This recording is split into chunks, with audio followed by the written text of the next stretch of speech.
All right, so where we left off yesterday, we pulled pretty much the front assembly of this truck off, right? So we got the front adapter off, the front bracket off, got the power steering pump unhooked, the alternator's off the truck, the water pump is off, fan shroud, fan clutch, and the oil cooler, of course, is also off the truck. So I cleaned up the two heads, exchanger heads.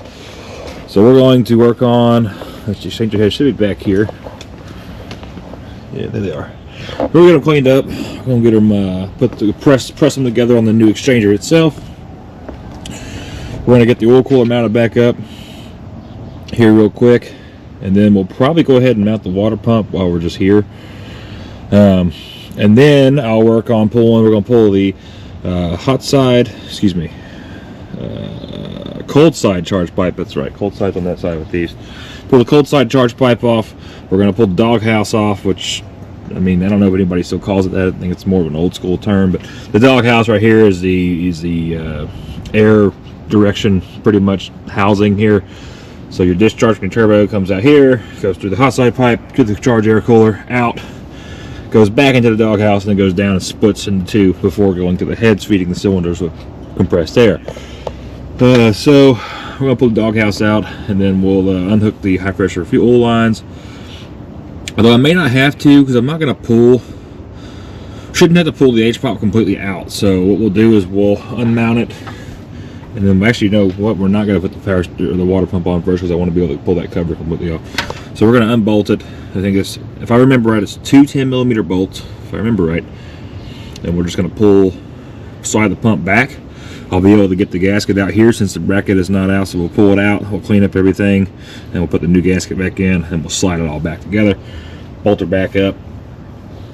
Typically what you can do is you can pull the fuel filter housing out and all that BS, and it does give you more room. Yes, we'll never say it won't. My thing is, I don't really see the purpose in doing all that. I've done every single high pressure oil pump, even removing the high pressure oil pump completely on these trucks. I've done it without having to pull the fuel filter housing. You just have to remove the IPR off the back in order to get the pump out, because the IPR will hit the middle bridge of the valley. But that's just me. Teach their own. Do what you want. That's what I do. Don't like it, I don't care. That's what we're going to do, though. So, oil cooler. Excuse me. Very belchy today. Oil cooler is primarily priority one right now, so we're going to get it done, get it taken care of. And then we'll, like I say, get it bolted up once it's pressed, and then we'll move on to the high pressure oil pump. We'll do that, we'll get the water pump, and then all we got to worry about is that hose up there, which I did forget to put on the original quote ticket, which is fine. I'll get a hold of him, make sure we get purchasing approval. And my sucker is leaking pretty bad. And that hose runs all the way here to the front of the motor. Wonderful. Nothing lasts forever, right? So, like on that one, I think I mentioned yesterday, we already got we're waiting on tuning now. We're waiting on a new ECM, actually, but we've already done our logs and everything on that, so she's going to wait. Again, somebody did, I don't know what shop it is. They told me where it was. I don't remember the name of it, but they did do the diet program on this truck. This is a 24. It's got 30,000 miles on it. I mean, as you can see, this diet is very, very fresh. The block off plates aren't even rusting yet. Yeah. So I did all that. It's been done. It's just not ideal, I'll put it that way. So the truck doesn't run right, doesn't have no power from what they're telling me at all. And I'm pretty sure that the tuning is just not right. So here's everything they pulled off. We got the SCR pre-treatment filter DPF unit, EGR crossover pipe, EGR valve, EGR mounting bracket.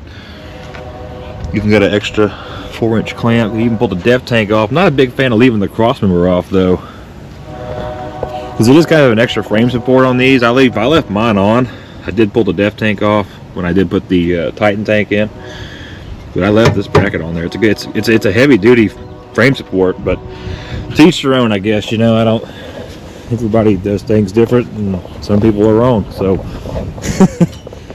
that's where we're at with this one. So she's just going to be waiting for a while. It'll be about 7 days before I can get the new ECM here, because it's got to come from Cummins. So not much I can do about that. It is what it is. Sucks to suck ass, right? So the other big thing, really this goes for anybody, leveling kits, people. When you do leveling kits, install drop brackets. Like this one doesn't have a drop bracket. If you don't install a drop bracket, it kind of rolls the axle back, and that's how you get a real easy chance to get death wobble. As if you have a drop bracket, it actually keeps everything in line the way it was originally engineered, and your steering will self-align better, therefore causing a far less chance of death wobble. It's just half-assing, I guess. I don't know. It's what they do. He probably didn't do this. I think he bought this truck like this because it is used. It came from a Honda lot, I think is what it says on it somewhere. But I mean, somebody else probably put the wheels on it and whatever. Seeing how somebody bought this truck and did this stuff to it and then traded it in. Maybe they realized they couldn't afford it, I guess. I don't know. Especially nowadays, people think just because they can budget a monthly note means they can afford the truck, and that's really not the case, because, you know, but they learn the hard way, because money is hard for people to understand, apparently.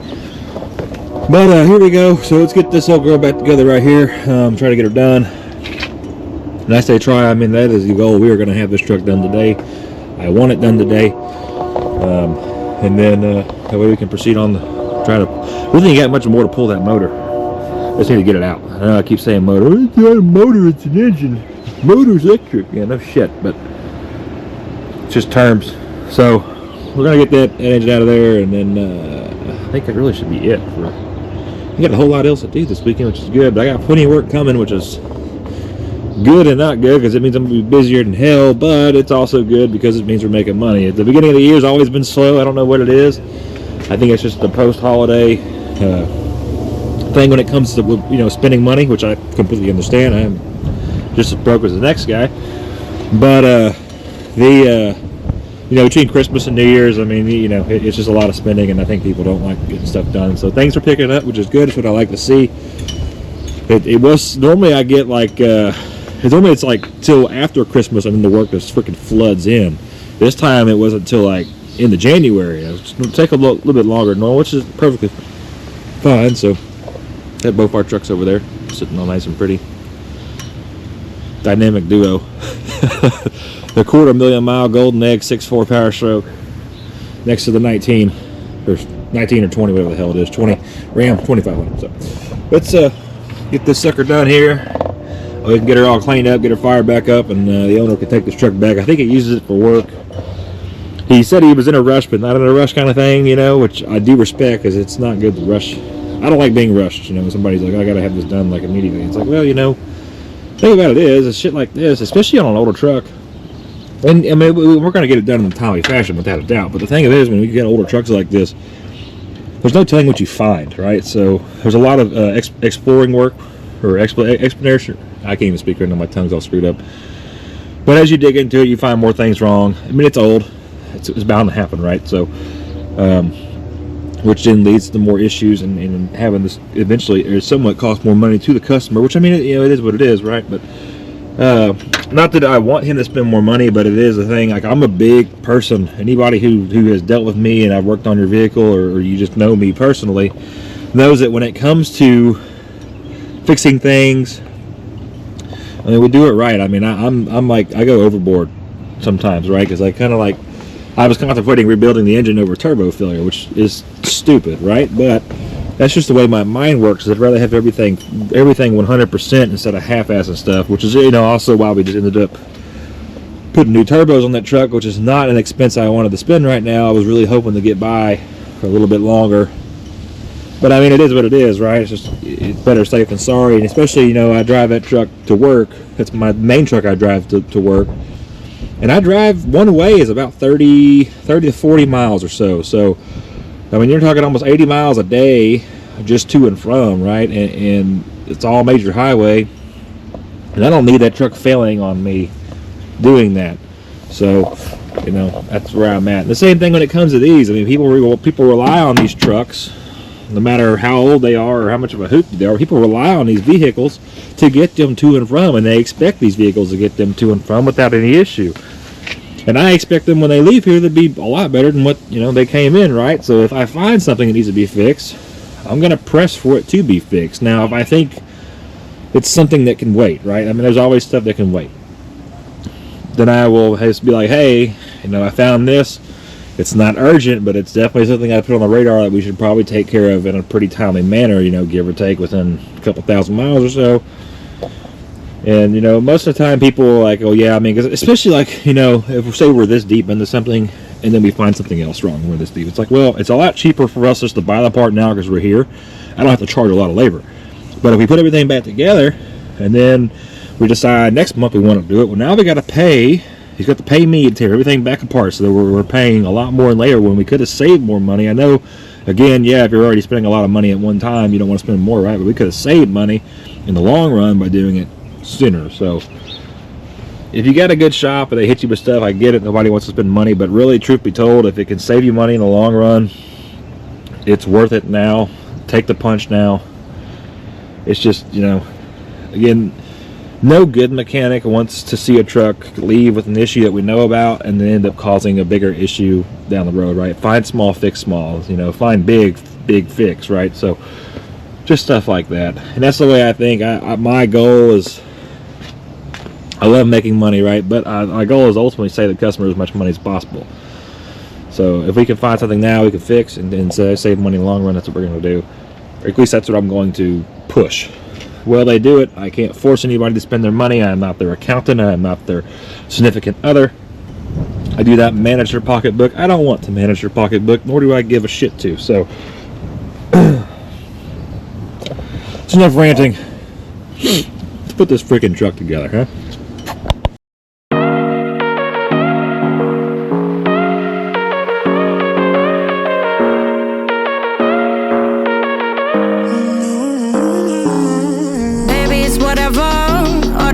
But you long gone, it don't matter.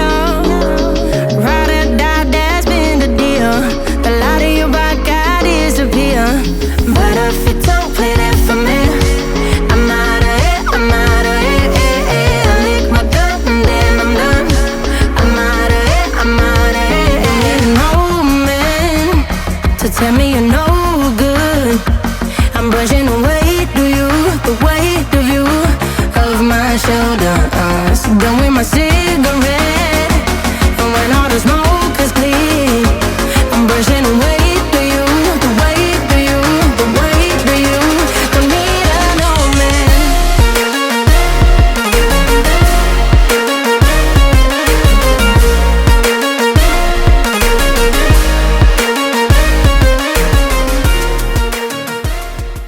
Alright, so we had a catastrophic chain of events. Not particularly. So this exchanger head, which is the most expensive one, blew up. What do you mean it blew up? I mean, it blew up. Busted right down there. You can see that nice crack, which is fine. We got this one on. No big deal. I guess these O-rings are very, very, I mean, and they are very high grade O-rings. Or not, they don't flex well, they don't bend well, they don't tear easy. Like they're freaking tough as hell. And I guess this O-ring was tougher than this aluminum casing. It didn't even have a whole lot of pressure on it, which is the crazy thing. It was very, very minor. Like I just started, because typically what I'll do is I'll use the press, and I use wood on either side. It's like a little, like 1x4, and put some pressure on it. And I'll actually take a punch and this little lip here. I'll actually tap that lip to help, beat it in real easy. That way it's, very equal and not a lot of tension. And that thing just did not even take a little bit, which sucks. This is a $330 part. The Dorman replacement is $904,408, which is going to be $300 and something. From Ford, it's about $500. Obviously, not buying Ford because there's no point. So that's fine. It sucks. It's not what I wanted to happen, but I mean, it's 20-year-old parts. It's stuff that's bound to break. So we got the doghouse out. We got the high pressure oil pump gasket out. The old one's right here. You can see in there the high pressure oil pump is separated from the gear case. Got the access port there. This is the bolt. If you ever, granted, you know, like I say, if you don't feel comfortable doing this, you shouldn't work on this. This is why we have people like myself that will do this. If you drop this washer falls off this bolt and it drops down that gear case, you're gonna have a bad time. So don't do it. But we got the new gasket right here, so we're gonna clean that up real quick. Front of the pump and the gear case. Slide that gasket in there, slide the pump back forward, up on the cover, and tighten her up and put it back together, put the water pump on. The new exchanger head should be here. It'll be from the DC at 11, so it should be here roughly 11:40. If I was going to assume, which should be more than enough time for us to get the high pressure oil pump back in, get the water pump back on. At least get the water pump ready to go back on. We gotta clean all that RTV off of there because whoever the hell did that, that's just whatever. Nothing surprises me anymore. People are people, right? So yeah, that's what we're gonna do. We'll get that. Dog houses out, all that stuff. I say these really aren't that bad to work on. I mean, 7.3s are very, very, very simple. There's really not a lot to them. They're outdated. It's just when these motors were built, the Huey system used in these trucks, it was outdated when these engines were built. Okay, Caterpillar developed the Huey system. It uses the same style injectors, like damn near exactly the same as Caterpillar used, and it's just old. I mean, the IDM drive module is freaking. It was ancient when these were built, and you know that's why these trucks can't produce a lot of power. It's just outdated. That's going to hurt people's feelings. 7.3 is the greatest diesel ever built. No, it's not. This is far from the greatest diesel ever built. It is, I mean, you know, legendary, I guess, in a sense, for reliability, but, you know, it's not hard to be reliable when you barely make any power. I mean, I think the power to displacement ratio is kind of embarrassing with this because the 6.0 makes a lot more power with 1.3 liters less of displacement. So, yeah, whatever. But yeah, that's where we're at, though. So, you know, don't get your feelings in a bind there. You know, if that hurts your feelings, just go shadow box or something. But yeah, that's what we're gonna do. So we're gonna get it cleaned up, and also make sure you put an oil pan. You can see the pan down there because all the oil is gonna drain out of the galley or out of the reservoir, which is in this side, in this cover here on the top piece, and then it's gonna drain down the belly right out the back. So. That's it. That's all we got. As I start to yawn. Too early to be yawning. Well, nothing to it but to get back to it, right?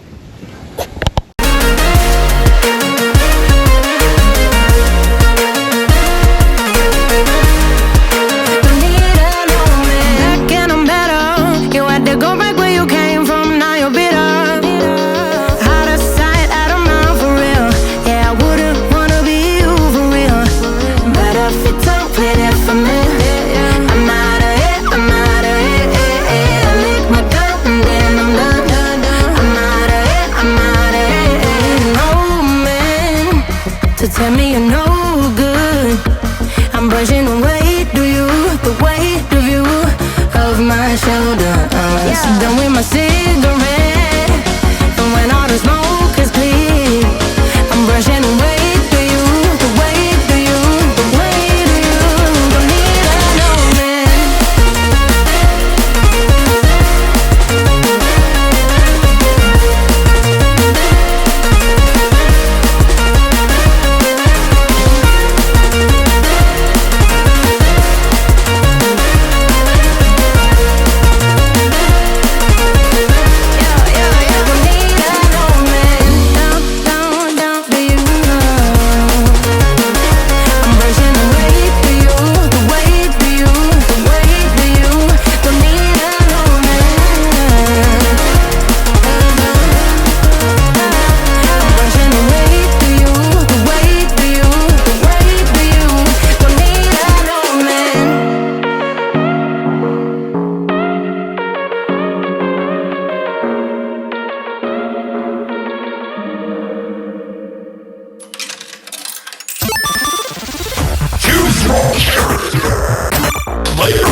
Level 1.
Pro Rematch.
All right.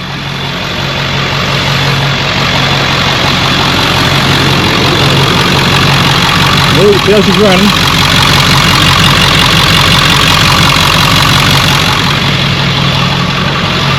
Did our road test in it.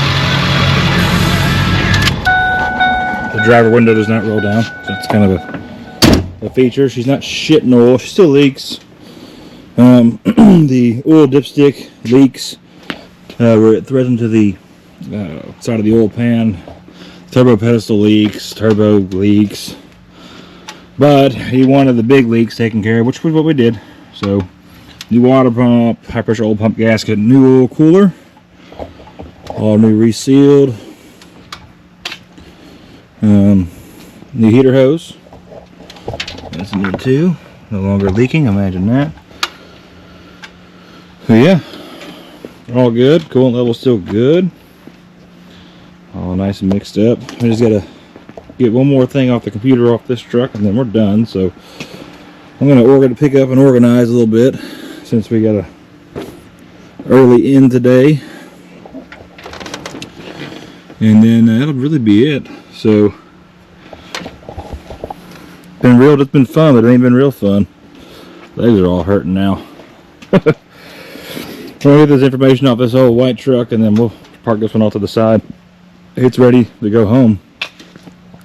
Owner said he's in Louisiana right now, so obviously he ain't coming today. But whenever he does decide to come, it's ready for him. But yeah, this will probably be the last 7.3 we see all year. Not really. I had a quote request on one, so there might be another one. We'll see. TBD. Yeah, well, until the next video, I'll see y'all then.